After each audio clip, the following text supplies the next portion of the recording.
오늘 우리 시편 17편 이어지겠습니다. 우리 본장 17편 내용은 이렇습니다. 여러분들 성경책에도 17장이라고 써진 옆에 제목을 다윗의 기도 이렇게 써진 성경책이 많이 있을 겁니다. 그렇습니다. 시편은 17편은 다윗의 기도의 내용이지요. 배경은 그렇습니다. 지금 다윗이 억울한 누명을 쓰고 사울이 보낸 군사 3,000명에 의해서 지금 쫓겨다니고 있잖아요. 그 과정에서 그 사무엘상 23장에 나온 이야기입니다만은 마온 항무지에서 있었을 때를 배경으로 하여 다윗이 이 기도를 하고 있는 것 같습니다. 지금 다윗은 이 대적들의 집요한 그 추격을 받으면서 생명의 위협을 느끼고 있잖아요. 그러나 이런 상황에서 자신의 결백을 주장합니다. 내가 절대 왕이신 사울 왕을 이렇게 패하고자 죽이고자 그런 생각도 하지 않았고 그런 계획도 없습니다. 나는 그런 마음으로 그런 생각으로 그런 식으로 산 사람이 아닙니다 라고 하면서 자기의 무죄함과 또한 사람 앞에 하나님 앞에 정직하게 살아왔음을 이야기하면서 이것을 하나님께서 아시죠. 하나님께서 공정한 판결을 내려 주옵소서 라고 간절히 기도하는 그러한 내용입니다. 물론 자신은 결코 하나님 앞에나 사람 앞에 그러한 불의를 저지를 만한 그러한 일을 한 적도 없고 또 그렇지도 않겠지만 오히려 그를 쫓아다니면서 모함하며 죽이려고 하는 저 대적들이야말로 그야말로 하나님을 떠난 악한 자들입니다. 자기의 권모술수, 자기의 수단 방법을 다 동원하여서 하나님의 그러한 역사에 대적하고 사람들을 대적하는 그러한 일을 하고 있습니다. 이러한 모습은 이 세상의 모순이라고 할 수 있죠. 악인들은 저렇게 권세를 가지고 득세하지만 의인으로 믿음으로 정직하게 산 사람들은 왜 이렇게 어려움을 겪습니까? 라고 하는 것에 대해 억울하기도 하죠. 억울함에 대한 그런 부르짖음이기도 합니다. 그러나 마침내는 늘 그렇습니다만 마침내는 하나님께서 자신의 의를 드러내시고 정직함을 아시고 구원하실 것을 확신합니다.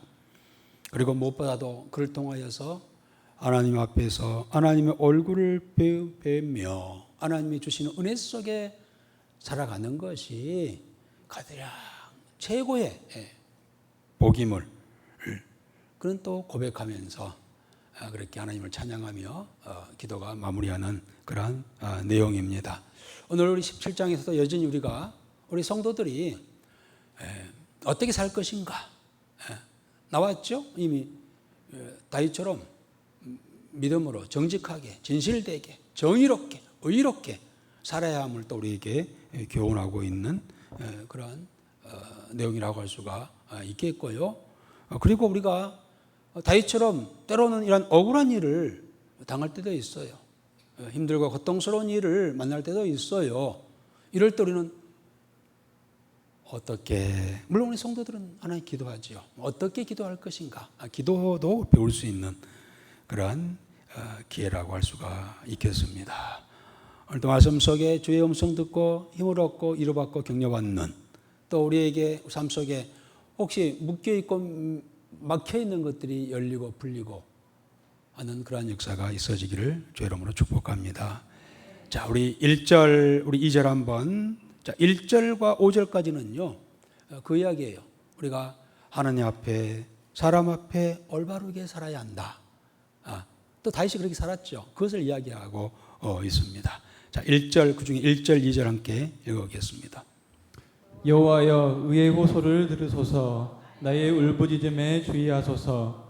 거짓되지 아니한 입술에서 나오는 나의 기도에 귀를 기울이소서. 주께서 나를 판단하시며 주의 눈으로 공평함을 살피소서. 그렇습니다. 이제 하나님이여 아시지요. 내 억울함을 아시지요. 나의 의로운 호소를 들어 주옵소서. 이 세 번역에 보니까 이 의의 호소라는 말을 나의 옳음을 변호해 주세요. 라고 그렇게 번역을 했습니다. 사실은 이 바울은요, 사울 왕의 사이예요. 얼마나 많이 만나게 됐지 않겠습니까? 만날 기도, 같이 식사도 했을 것이고, 초기에는 다윗이 사울을 만나서 사실 이야기를 했어요. 주위에 있는 소위 간신들은 왕에게 그렇게 이야기하여 나를 모함했지만은 나는 결코 그렇지 않습니다. 라는 이야기를 하는 장면도 나와요. 그러나 사단의 역사가 그만큼 강하다는 것이죠. 사울은 처음에 그 말을 들으면은 또 말을 들으면은 그러리라, 설마 그렇겠지 이렇게 했다가 또 돌아서면은 또 마음속에 그런 이 질투가 나가지고 분노하고 그리고 다윗을 죽이려고 하는 그러한 일이 계속 되어지고 있습니다. 그래서 다윗은 도저히 이제는 사람에게 호소할 수 있는 것이 아니다. 하나님 앞에 하나님이여 이 억울함을 하나님께서 아시죠. 나의 의의 기도를 들어주옵소서 라고 기도를 하고 있습니다. 신약의 야고보서 선생은 그 이야기하지요. 의인의 기도는 역사하는 힘이 많다고 하였습니다.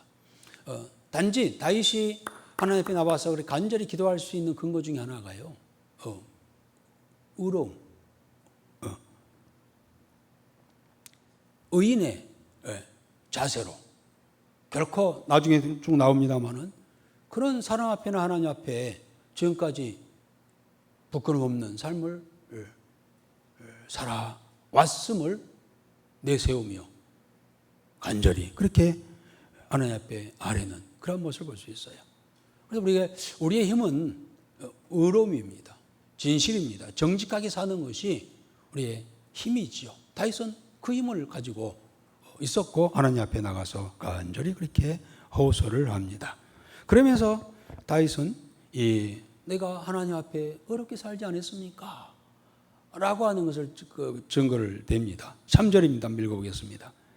주께서 내 마음을 시험하시고 밤에 내게 오시어서 나를 감찰하셨으나 흠을 찾지 못하셨사오니 내가 결심하고 입으로 범죄하지 아니하리이다. 그렇습니다. 3절부터 5절까지는요, 다윗이 얼마나 어렵게 살았는가를 자기 스스로가 이야기를 하고 있습니다. 먼저는 하나님 앞에 바로 살았지 않았습니까? 하나님께서 내 마음을 시험하시고 혹시라도 밤에 내게 오셔서 나를 감찰하셨으나 흠을 찾지 못하셨사오니 그렇습니다. 어느 날 하나님께서요, 다윗이 바르게 살고 있는가 이렇게 감찰이라고 하는 것은 뒤져본다는 거 아니겠습니까? 이렇게 살펴 보니까 밤에도 다윗은 바로 사는 거예요. 밤이라고 하는 것은 어둠이죠. 모든 제약이 밤 문화에서 어둠에서부터 시작되고 또 이루어지죠. 우리 개인도 마찬가지죠. 낮에는 이렇게 멀쩡한 사람 같지만 밤에 보면은 이상한 행동을 하고 제약 속에 있는 그런 자들이 있잖아요. 그런데 하나님께서 다윗을 갖다가 밤에 한번 살펴봤어도 이상이 없었다는 거예요. 흠이 없었다고 하는 겁니다. 그거 하나님께서 아시잖아요. 참 이게 쉬울까요? 얼마 전에 우리나라도 인사청문회를 합니다. 총리부터 후보부터 시작해서 총리 후보부터 장관들 십수명들을 한 명씩 한 명씩 나와 청문회를 하고 있는데요. 그들은 떳떳해 하고 왔지만은 와서 청문회를 하는 과정에서 뭡니까? 찾지 뒤져보니 그야말로 흠없는 사람이 없었어요. 뭐 갑질 의혹도 있었고 또 불법 정치자금을 받은 사람들도 있었고 주식 관련해서 의혹을 드러낸 사람도 있었고 뭐 음주운전 뭐 크고 작은 제약들이 없는 사람이 없어. 다 그렇게 훌륭한 사람들이라고 생각했고 물론 훌륭한 사람들이죠. 그런데 알고 보니까 뒤져보니까 감찰해 보니까 그들에게 각양각색의 그런 제약들이 그들에게 있었던 것이죠. 뭐 그들만 그럴까요? 우리는 안 그럴까요? 한번 찾아볼까요? 그런데 다윗은요 하나님께서 찾아봐도 없을 정도로 흠이 없을 정도로 그렇게 정결하고 순결하고 진실했다는 거예요. 그거 하나님 아시잖아요. 그런 그 삶 속에서 이 흠을 찾지 못하 내가 결심하고 입으로 범죄하지 아니었다 그랬어요. 그런 입으로도 범죄하지 않았다는 거예요. 누구를 원망했다든지 불평했다든지 입으로도 범죄하지 않았다는 거예요. 이렇게 살 수 있을까? 그렇게 살았어요. 또 사람 앞에서도 마찬가지입니다. 우리 4절 5절 한번 읽어보겠습니다. 사람의 행사로 논하면 나는 주의 입술의 말씀을 따라 스스로 삼가서 포악한 자의 길을 가지 아니하였사오며 나의 걸음이 주의 길을 굳게 지키고 실족하지 아니하였나이다. 그렇습니다. 이제 사람 앞에서도 비교적 여러분 사실 흠없는 사람이 어디 있겠습니까? 털어서 먼지 안 나는 사람이 있을까? 이렇게 이야기가 있습니다만은 비교적 사람들과 다른 사람들과 비교해 볼 때 그야말로 자신은 주의 입에 나오는 말씀으로 이렇게 묵상하며 살았기 때문에 말뿐만 아니라 행동도 사람 앞에 의롭게 살았다라고 그는 스스로가 증언하고 있습니다. 자기는 포악한 자의 길을 가지도 아니했고 그 다음에 뭐 살인하거나 강도짓을 하거나 하지 않았다는 거예요. 온유하고 겸손하게 사랑하는 삶을 살았다라고 그런 스스로가 변을 하고 있습니다. 물론 그 이유는 본인이 의로워서가 아니라 하나님의 말씀을 입에 담고 입에 품고 여러분 우리가 주의 말씀을 입에 마음에 묵상하고요 입으로 늘 이렇게 증거해야 할 이유가 거기에 있죠. 그래야만이 우리 인간의 누구에게나 속에 이 죄성이 있어요. 악성이 있고 독성이 있어요. 이것을 제어하고 이것을 막는 방법은 다른 방법이 없죠. 주의 말씀을 내 입에 두는 일인 줄 믿습니다. 주의 말씀을 내 마음속에 넣고 늘 묵상하고 입으로 고백하고 시인하고 할 때에 내 입에서 나오는 그런 거짓과 불평과 불만과 원망이 제어되게 될 줄 믿습니다. 다윗은 그것을 안 했기 때문에요. 늘 그런 찬양, 주의 말씀을 늘 읊조리면서 늘 그 말씀에 근거로 해서 찬양하고 그렇게 살았어요. 왜냐하면 그렇게 하지 아니하면 한시라도 그렇지 아니하면 이 속에 있는 그런 죄성과 독성이 악성이 흘러나온다는 것을 알았기 때문에 그렇습니다. 늘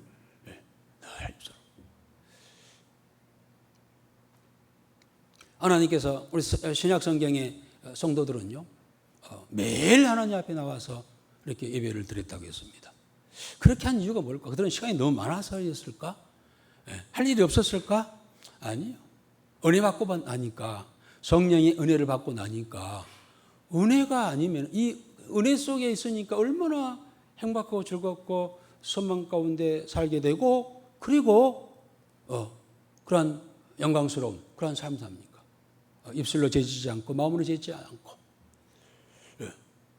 그런데 이것을 하루라도 한시라도 하지 아니하면 그 속에서 제약이 터질 수밖에 없다고 하는 것을 알고 날마다 나가서 하나님을 찬양하고 예배하고 성도의 거룩한 교제를 이루었던 것이죠.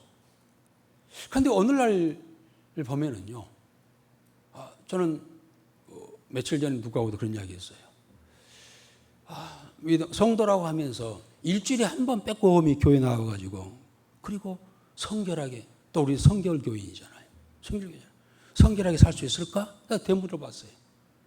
일주일 동안 한 번 주일날 나와가지고 예배 드리고 그리고 가서 성결인으로서 믿음의 사람으로서 그렇게 살 수 있을까? 나 같으면 절대 못 살 것 같아. 그런데 우리 성도들은 대단해. 주일날 빼꼼히 한 번 나오고도 믿음으로 살아간다고 살아가니 이거 기적이 아닌가? 내가 누구하고 이야기했죠? 그 이야기를? 예배도 금요 기도회도 그런 시간을 둔 이유가 바로 그거거든요. 우리가 한시라도 우리가 방심하거나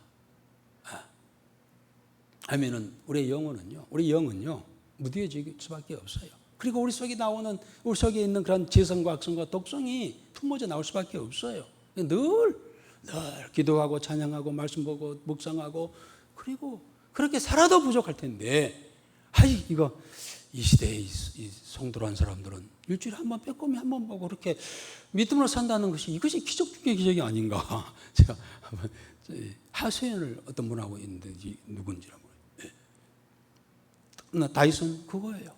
그가 사랑 앞에 하나님 앞에 바르게 의롭게 살아갈 수 있었던 것은 이야기한 것처럼 나는 주의 입술의 말씀을 따라 스스로 삼가서 이거예요.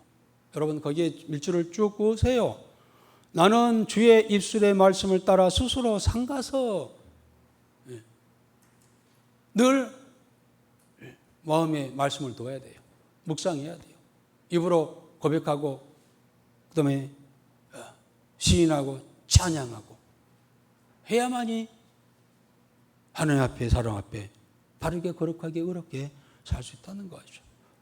다윗이 특별히 어떤 거룩한 사람이어서가 아니에요. 다 똑같아요 우리하고. 나중에 곧바로 그의 죄악성이 나옵니다만은 똑같은 사람이었으나 그러나 그는 주의 말씀을 늘 옆에 두고 마음에 묵상하며 입술로 고백하고 찬양하며 살았기 때문에 그는 포악한 길을 가지 아니하고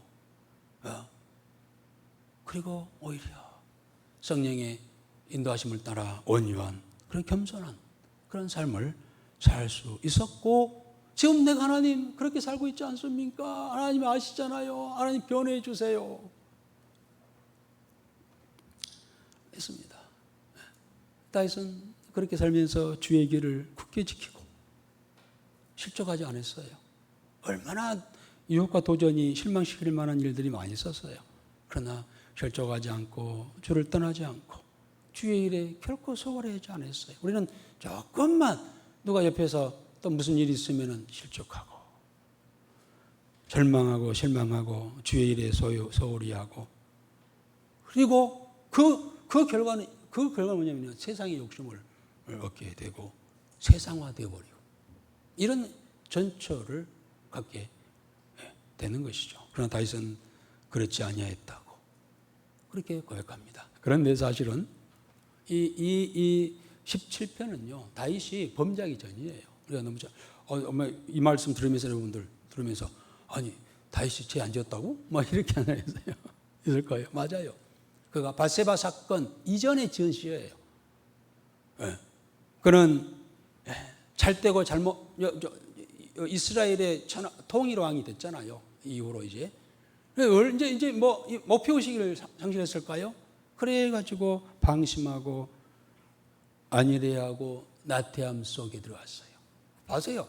다윗이라 할지라도요 그의 마음에 주의 말씀을 두지 않냐면은요 사단 여지없이 공격해 오지요. 그리고 그가 범죄를 했습니다. 살인도 하고 간음도 하고 막 그랬잖아요. 그런데 중요한 것은 다윗은 그로 인하여서 철저히 회개했잖아요.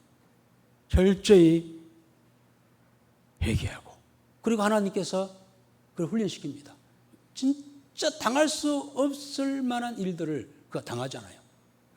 자기 자식들이 서로 된낮에 막 칼부림하고 제일 사랑했던 아들 압살롬이 자기를 반역해서 막 쳐들어 죽이려고 오고, 이런 있을 수 없는 그러한 또 어려움을 고난을 당하잖아요. 그러나 이것은 우리가 봤습니다마는 하나님께서 나에게 주시는 훈련이다. 완전히 제약을 멸하도록 하나님의 더 어려운 사람을 만들기 위한 하나의 훈련이다. 절제 회개하고 회개했지만 그런 일이 닥쳐오니까 보통 사람들은요, 왜 나에게 이런 어려움을 줘요? 하고 하나님 원망하고 대적할 겁니다. 그런데 다윗은 겸손히 이것이 하나님께서 나를 훈련하고 계신다고 하는 겸손히 받아들입니다.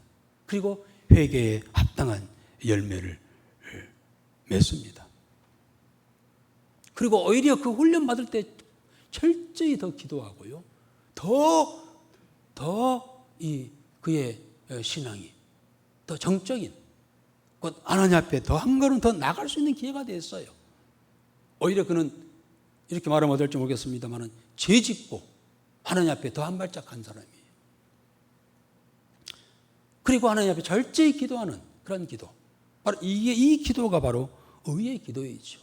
선하고 착해서 드리는 기도가 아니라요. 그러한 죄 속에 있었으나 절제히 회개하고 회개에 합당한 열매를 드리고 그로 인하여서 찾아오는 그 고난은 하나님의 훈련이라고 하는 사실을 알고 겸손히 하나님 앞에 드려지는 그런 기도가 바로 의의 기도였죠.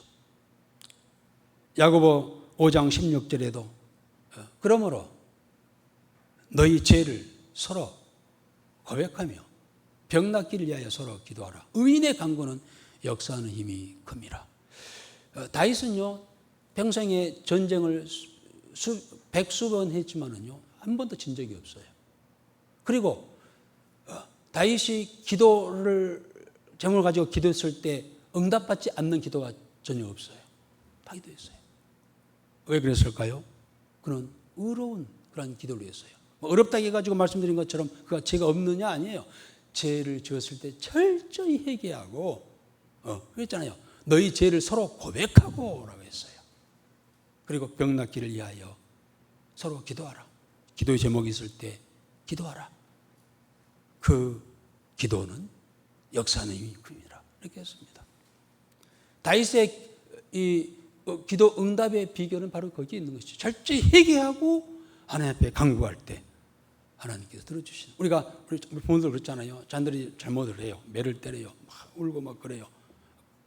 그 다음에 달래줘요. 그 다음에 어떻게 합니까? 부모는 그에게 맛있는 음식을 줘요. 이런 거죠.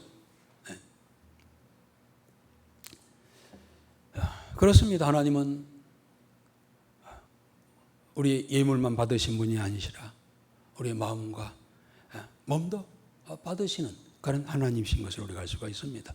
우리가 이 한 주간 우리가 여러 가지 기도 제목이 있습니다. 기도할 일이 있겠습니다만 기도 제목 기도할 때에 이 기도합시다. 하나님, 오늘 또 이 한 주간 나의 삶 속에서 하나님과 사랑 앞에서 늘 의롭게 살게 하옵소서. 아멘. 아멘. 이 기도를 해야 돼요. 그러기 위해서는 이제 오늘 주신 말씀을 17장을 마음에 두고 되새기 묵상하면서 그리고 주신 은혜에 감사하여 찬양도 하고 또 찬양하면 반드시 성령 역사하셔서요 감사하며 기도하게 하게 만듭니다. 그러면 기도도 하고 이게 의로운 삶이에요. 이게 신앙인의 삶이에요.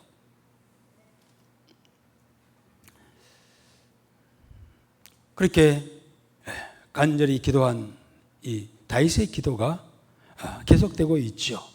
자, 우리 6절, 7절. 하나님이여 내게 응답하시겠으므로 내가 불렀사오니 내게 귀를 기울여 내 말을 들으소서.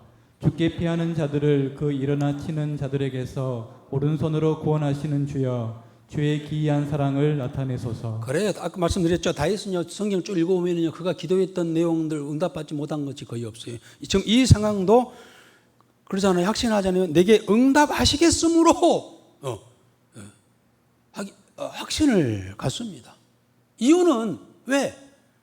죽게 피하는 자들을 그 일어나 치는 자들에게 오른손으로 구원하시는 주여 주의 기이한 사랑을 나타내소서. 이겁니다. 그는 응답받을 수 있는 비결 중에 하나가요. 어떤 상황과 문제가 있다 할지라도요. 주께 피하는 거예요. 오늘 우리 전향을 드렸습니다. 주의 그늘 아래 주께 피하는 자들. 여러분 저기 시편 11편의 주제가 뭐예요? 주제 중에 하나가 내용 중에 하나가 여호와의 산으로 피하는 자.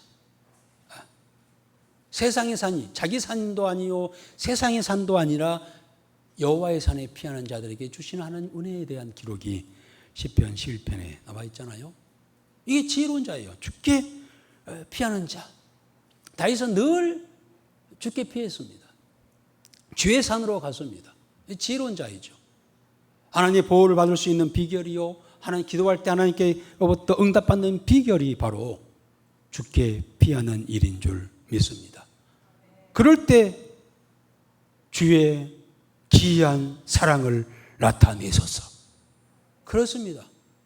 기이한 사랑이 뭘까요? 기적 같은 일들을 지금까지도 베푸셨거니와 골리앗을 물치는 것은 기적이에요. 하나님의 기기 묘묘한 그러한 역사였어요.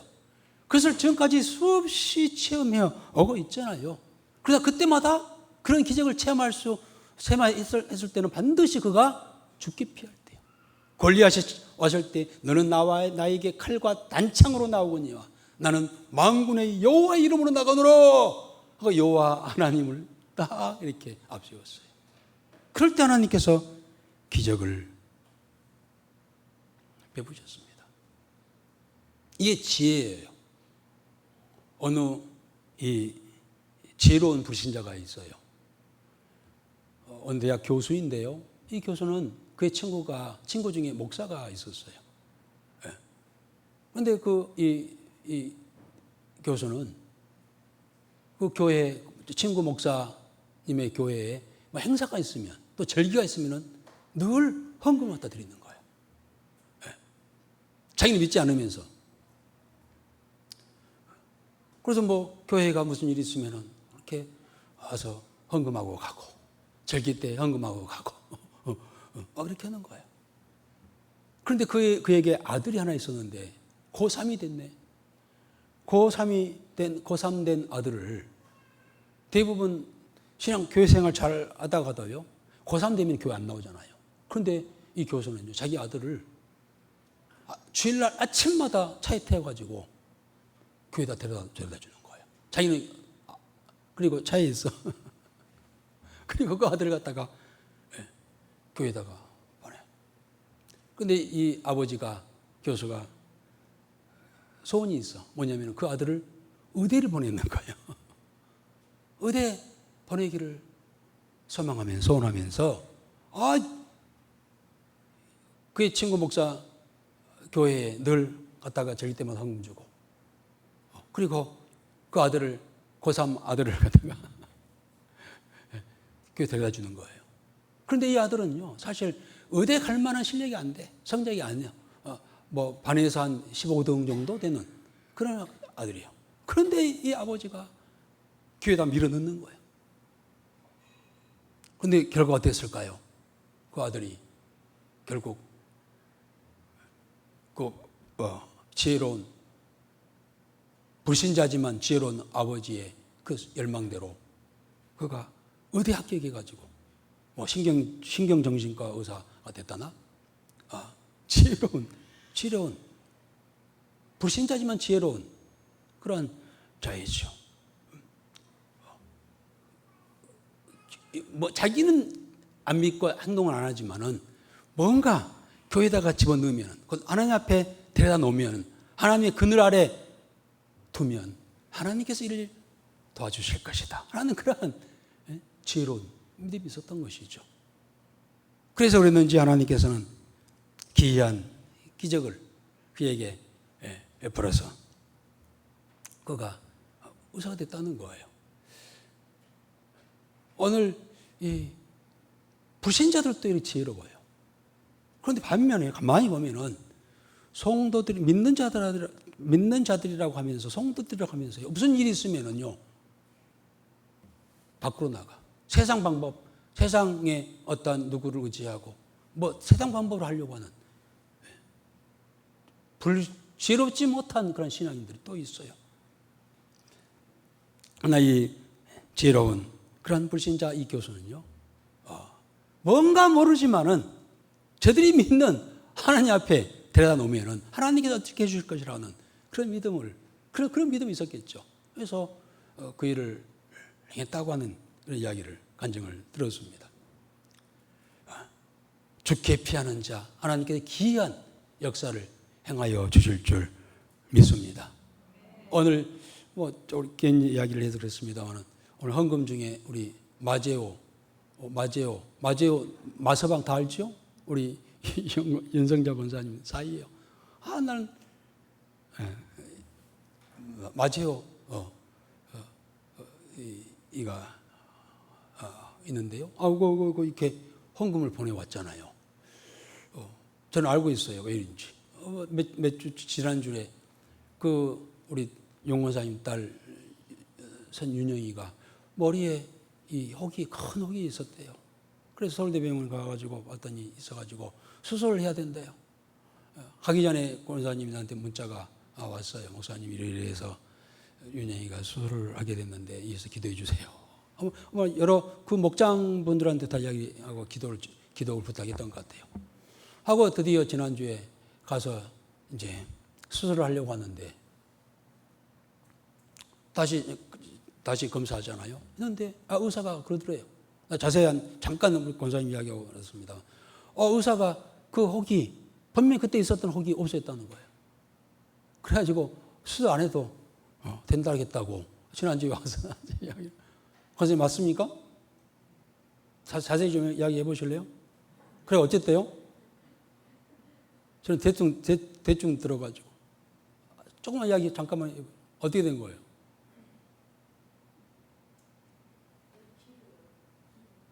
예?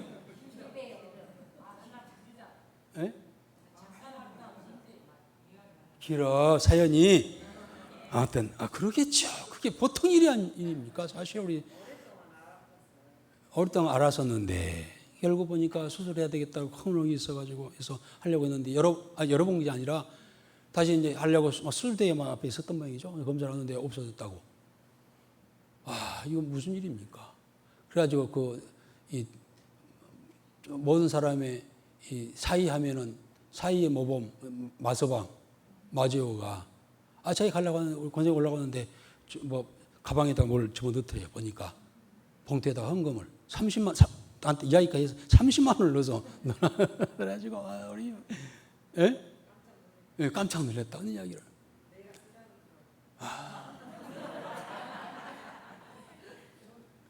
그런데요, 이건 지금 이 사건만 있는 게 아니잖아요. 우리 윤권사님 지금까지 이런 말 해서 그랬습니다만은 우리 선종신 집사 전국으로 보내신 다음 후로는 진짜 믿음이 좋아졌어. 솔직히 그 전에는요, 지금 같지 않았어. 그냥 보통 사람이었어. 그런데 선 집사님 그 도병을 다 그렇게 하신 가정에서나 또 그걸 보내신 후에 달라진 거예요. 어떻게 달라졌을까요? 늘 기도해. 무슨 일이 있으면은 우리 용사님 입술에 늘 아버지, 하나님, 아버지 감사해요, 감사해요. 나는 몰라요. 하나님이 하셨어요. 늘 이야기잖아요. 지금까지도. 그래서 무슨 일이 있으면은 늘 기도하고. 제가 알기로만 이번 문제만 아니라 그 전에도 깜짝 놀랄 만한 그런 소위 기이한 하나님의 사랑, 기이한 역사가 우리 용사님과 그의 가정을 통하여 자녀들 통하여서 많이 나타나는 것을 우리가 봅니다. 그래요. 왜 그럴까요? 다윗은 그렇게 말합니다. 죽게 피하는 자들, 여호와의 산으로 올라가는 자들, 여호와를 의지하고 그의 도움을 구하고 그에게 간구하고 의로움으로 할 때 하나님께서는 그런 기이한 사랑을 나타내셨고, 이번에도 하나님께서 그런 기기묘묘한 그런 기적과 같은 기적을 행하실 줄 믿습니다. 라고 김칫국부터 마신 거예요. 이 다윗의 신앙은요, 김칫국 신앙이에요. 떡 줄 사람은 생각 않고 먼저 김칫국부터 마시고 있어. 이게 믿음이에요. 오늘 그러잖아요. 하나님이여 내게 응답하시겠으므로 했어요, 안 했어요? 아직 안 했어. 그런 기적을 안 베풀었지만은 그렇게 해줄 것은 나는 믿어. 김칫국부터 마셔. 그러니 하나님께서 꼼짝 못하고 해줄 수밖에 없잖아요. 다윗의 삶이 그런 삶이었어요. 단지 다윗은 그 어려움이 있으면은 죽기 피해. 주의 그늘 안에 들어가는 거예요. 여호와의 산으로 피하는 겁니다. 불신자들도 지혜로워가지고 그 어려운 일이 있고 소원이 있으면 교회 와가지고 그렇게 행하는데 믿는 자들은 가만히 보면은요, 문제는 믿는다고 하는 자들이에요. 우리야 힘든 일이 있으면은 다른 생각을 해. 사람 의지하려고 하고 다른 방법 생각해보고 과거 생각하고 이렇게 하는 거예요. 그러니 하나님께 역사하실 수가 없어. 있는 것도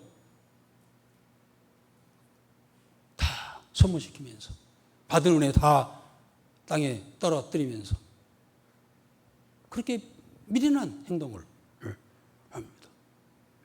그러나 다윗은 어려울수록 힘들수록 고통스러울수록 죽게 피하는, 주 앞에 나가는 그러한 믿음 위에 하나님께서는 늘 기이한 사랑, 기이한 역사, 기이한 기적을 행하여 주시는 줄 믿습니다.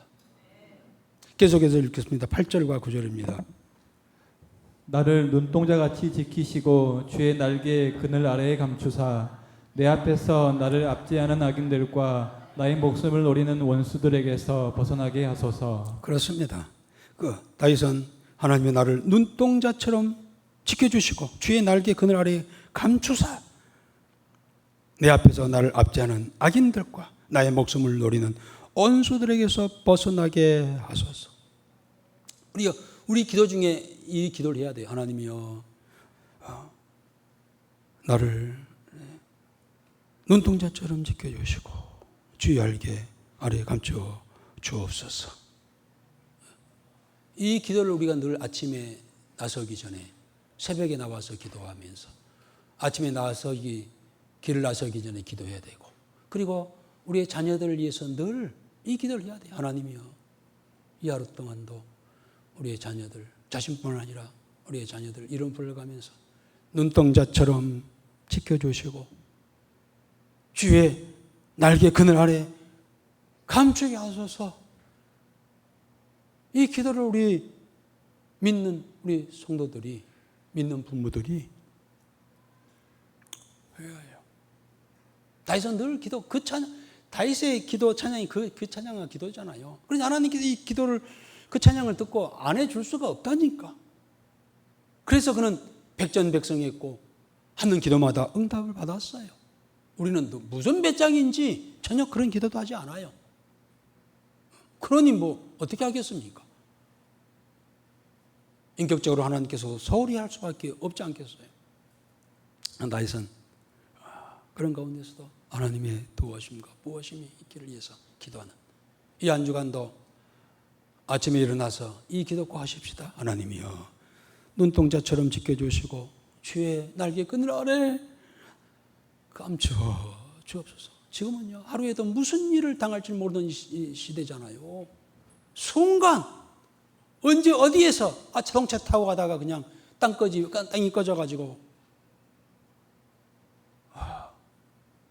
그런 일을 당하고, 언제 어디서 무슨 일을 당할지 모르는 이 험악한 시대예요. 그래 늘 그럼 기도해야 돼, 성도들. 하나님, 주의 이름을 앞세우면서 하나님께서 보호해 주셔야 되겠나이다. 나를, 그리고 우리의 자녀들을 주의 날개 안에 감추어 주옵소서. 사고 사건, 유혹 미혹에서부터 저들을 지켜주옵소서. 늘 기도하는 한 주간이 되어지기를 주의 이름으로 축복합니다. 다윗은 계속해서 9절과 12절에 악인들에 대한 고발이 나오고 있습니다. 한번 읽어봅시다. 10절, 12절. 그들의 마음은 기름에 잠겼으며 그들의 입은 교만하게 말하니이다. 이제 우리가 걸어가는 것을 그들이 에워싸서 노려보고 땅에 넘어뜨리려 하나이다. 그는 그 움킨 것을 찢으려 하는 사자 같으며 은밀한 곳에 엎드린 젊은 사자 같으니이다. 그렇습니다. 그들은 악인들은 이게 세상의 모순을 이야기하고 있어요. 그들은 부요해. 악인들은 물론 건볼 10년이지만은 그들은 권세도 가지고 있어. 그런 마음에 그런 기름기가 끼어 있어. 마음에 기름기가 있다는 것은 뭡니까? 부유하다는 거예요. 부유한 자들은요, 10중 8구 교만해요. 거만하고 교만해요. 지금 그렇잖아요. 사울이 그렇고 그 주위에 있는 자들이요, 그 권세를 가지고 그를 얼마나 그를 미워하고 시기하고 그리고 무시합니까? 그리고 죽이려고 사자와 같이, 젊은 사자와 같이 그렇게 좀 웅크리고 도사리고 있다는 겁니다. 그래서 다윗은 기도합니다. 13절에 여호와여, 일어나 그를 대항하여 넘어뜨리시고 주의 칼로 악인에게서 나의 영혼을 구원하소서. 그렇습니다. 베드로전서 5장 8절 나와 있죠.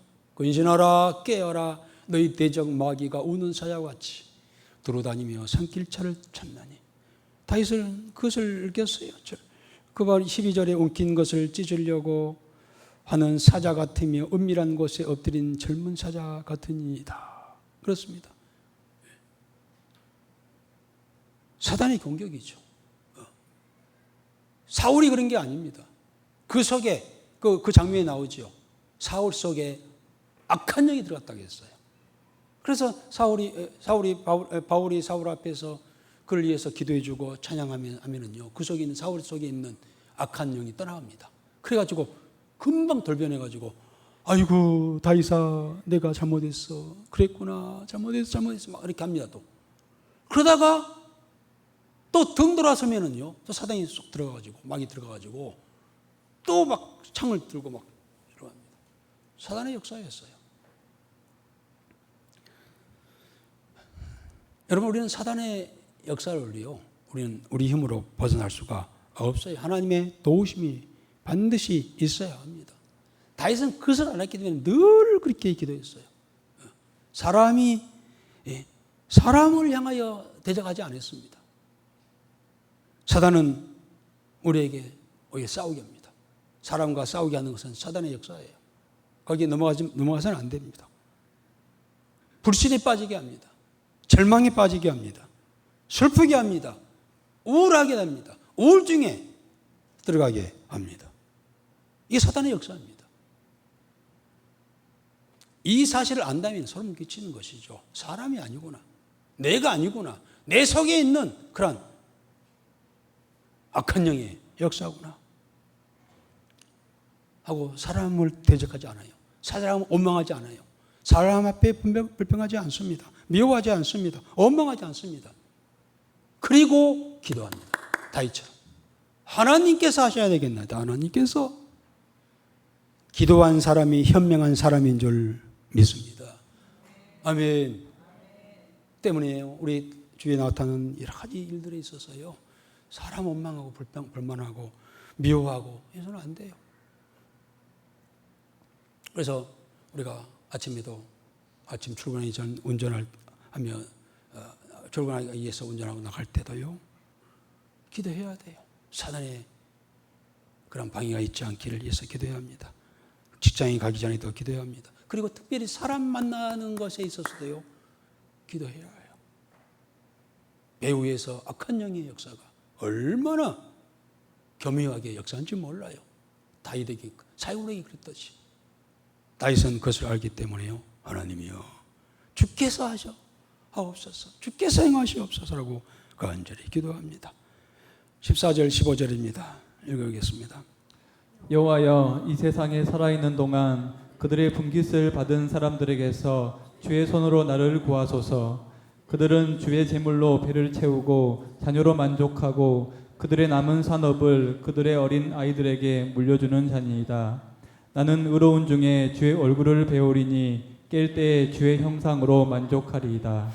이 세상 사람들이 곧 악인들이요 잘되고 뭐 이렇게 물질적인 축복도 받고 자녀들도 잘되고 하는 일들이 많이 있어요. 그런데 다윗은 그것은 하나님이 없는 그러한 행태는 그들의 분깃을 이 세상에서 받은 사람들이다고 이야기를 하고 있습니다. 오늘 우리의 상급, 우리의 소망은요, 하나님 나라요, 하나님 나라에서 받을 상급입니다. 그런데 그들은요, 이 땅에서 이미 그러한 분깃을, 곧 할당된 몫을, 상급을 이 땅에서 받았다는 겁니다. 하늘의 상급이 있지 않다는 겁니다. 비록 우리 이 땅에서 믿음의 사람들이 힘들고 어렵고 가진 거 없고 한다 할지라도 주의 이름으로 행하는 소자에게 냉수 한 그릇 대접하는 것도 하늘의 상급으로 쌓인다는 사실을 믿고 나갔을 때에 우리의 상급이 그곳에 있게 된 줄 믿습니다. 그러나 세상 사람들은 그렇지 않다라고 다윗은 고발을 하고 있습니다. 그리고 그는 무엇보다도 15절에 나는 의로운 중에 주의 얼굴을 배우리니 라고 했어요. 이 의로운 중이라고 하는 말을 들어보니까요, 이 떳떳하게 내가 이제 그렇게 난 다음에 하나님 앞에서 우리가 어차피 우리는 다윗도 70세 분이 못 살았어요. 70년 분이 못 살았어요. 70세에 그런 하나님의 나라에 갔습니다. 언젠가는 우리가 하나님 앞에 나갈 텐데, 하나님 앞에 나갈 때 떳떳하게 그렇게 내가 갈 수 있나이다. 그것으로 나는 만족하겠습니다. 라고 이렇게 고백을 하고 있습니다. 여러분, 우린 이 땅에 지금 보이는 여러분들은 앞으로 얼마인지 모르겠지만 다 하나님 앞에 가게 될 줄 믿습니다. 그때 내가 하나님 앞에 바로 설 수 있겠어요? 그렇다면 성공한 인생인 줄 믿습니다. 집사로서, 권사로서, 장로로서, 목사로서 하나님 앞에서 내가 떳떳하게 갈 수 있고 내가 떳떳하게 서는 것으로 내가 만족하고 감사하겠습니다. 다윗이 고백했던 것처럼 우리가 남은 이 세상 살아난 동안에 하나님 앞에 반드시 가는 것은 기정사실인데 그 앞에 떳떳하게 가기를 이에서 준비하는 그런 기간이라고 하는 사실을 기억하고 다윗처럼 어려운 하나님 앞에서 사람 앞에서 바르고 진실되고 정의롭고 하는 그런 삶으로 살아가다가 하나님께서 주시는 그런 상급을 다 받아 누리는 우리 모든 성도들이 되어지기를 주의 이름으로 축복합니다. 아버지 하나님이 오늘도 주의 성도들을 구별하여 이전에 나와 주의 말씀을 듣게 하셨습니다. 악인들은 세상의 것으로 만족하며 행복의 조건으로 여기지만 참된 하나님의 백성들은 하나님을 뵙고 교제하는 것을 최고의 복으로 여기고 그것이야말로 우리 인생의 궁극적인 그런 목표임을 알고 믿음으로 살고자 주 앞에 있나이다. 오늘도 다윗의 그 일생 삶을 보면서 어떻게 하나님 앞에 살아갔는가를 우리 다시 한번 살펴보면서 남은 생에 우리에게 닥쳐올 여러 가지 일 속에서 늘 하나님을 바라보는 또 하나님 주시는 그런 기이한 그런 기적을 체험하며 나가는 주의 성도들이 되게 하여 주옵소서. 예수님의 이름으로 기도드리옵나이다. 아멘.